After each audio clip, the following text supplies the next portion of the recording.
Welcome, Math 252. We are working on problem 15 from section 6.1 of the Hughes-Hallett text. In this problem, we're given the graph of the derivative of a function. We're given the graph of f prime. We're told that f of 2 is 3, and we're asked to take that information and sketch a graph of f. We're also supposed to find the values of at least 4 points. We've also got some area information that comes with the graph of f prime. We know that the area between the curve y equal f prime of x and the x-axis between 0 and 2 is 2. And the area between the curve and the x-axis for the region from 2 to 6 is 7. And the area underneath the curve, between the curve and the x-axis from 6 to 8 is 4. So let's see what we can do with this information. What I'm going to do is draw a slightly smaller version of the graph right here and start to write down what I can immediately see must be true about capital F based on what I'm seeing for the derivative. For instance, in the region from 0 to 2, I can see that f prime is positive. That must mean that f is increasing there, because wherever the derivative is positive, the function must be increasing. Similarly, from 2 to 6, I can see that f prime is negative, so f must be decreasing in that region. And from 6 to 8, f goes back to being positive, so again f is increasing. The other thing I can see really pretty easily is where f prime is increasing and where f prime is decreasing. And what that tells me about f is where it's concave up and concave down. So from 0 to roughly 1, you can see that f prime is increasing, which means that f must be concave up on that interval. From 1 to 4, again kind of roughly because these numbers are sort of approximate, you can see that f prime is decreasing, and that must mean that f is concave down in that interval. And from 4 to 7, f prime goes back to increasing, meaning that f is concave up. And from 7 to 8, we're back to having the derivative decreasing, so f must be concave down.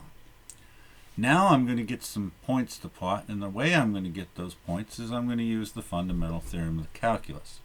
The first thing I'm going to start with is the information that the problem gave me, namely that f of 2 is equal to 3. Next up, I'm going to look at the integral from 0 to 2 of f prime.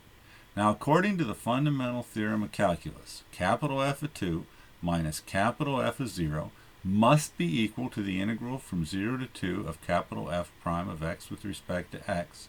And that integral must be the area that you can see in the graph off to the left, which we can see is 2. We know that f of 2 is 3, so I have 3 minus f of 0 is equal to 2, and I can figure out pretty easily that f of 0 must be equal to 1.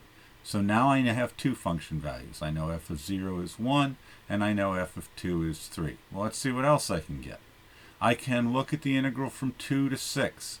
I know that the area under the curve is 7, so the integral from 2 to 6 of f prime must be minus 7. By the fundamental theorem of calculus, it must be f of 6 minus f of 2.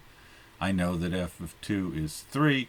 The only possibility is that f of 6 is minus 4.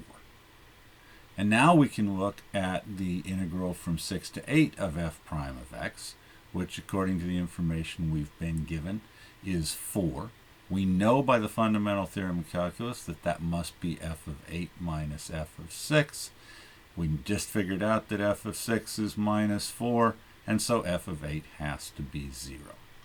So now we've got a fair bit of information from looking at this curve. Let's put it together and see if we can draw a graph of capital F. So here I'm about to start drawing the graph, and I've summarized the information we got on the previous slide, and I made a little table of the function values. And so let's draw the graph. We plot the 4 points we've got, 0, 1, 2, 3, 6 minus 4, and 8, 0. We make the function increase on the interval 0 to 2. We make the function decrease from 2 to 6. And then we make it go back to increasing from 6 to 8. And then we take a look and see if our concavities are pretty good. And from 0 to about 1, we see it's concave up. From 1 to 4, we can see it's concave down. From 4 to 7, we can see it's concave up. And from 7 to 8, we're going back to concave down. So roughly speaking, this is the graph of capital F.